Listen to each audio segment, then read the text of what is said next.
I think that the most successful companies are the companies that are doing exactly what we're doing right here. You take interesting people, you put them online, and you just get them talking about the things that excite them. There is this belief, and I have worked at companies that have had all different ways of approaching it, where you can take a light touch with sales, you can take a hard touch with sales.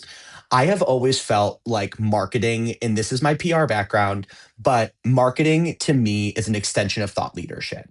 I have never looked at marketing as an extension of sales enablement. I think you've got this sort of continuum that you can look at. And by the way, I love both sides of it, but to me, they are two completely different things. A sales driven marketing function is not going to win in this current mediascape, marketing landscape, etc., because you're coming across too cheeky. You're coming across too salesy. And people are saying, I don't need to waste my time with that because I read right through it.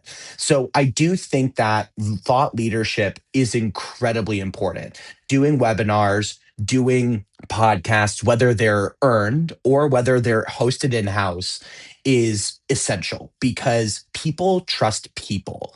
And I think that's also sort of my other avenue that I want to focus on in our conversation today is sort of like moving back to a lot of pre-COVID tactics because the reality is everything online is saturated. So we're kind of moving back to the pre-COVID world of needing to do in-person activations, calling people, having conversations with them, getting them on webinars, getting them on podcasts, and doing things like in person events again. And it's flexing a new muscle because I think what breaks through the noise is authenticity. What breaks through the noise is actually building networks of people who believe in what you're doing.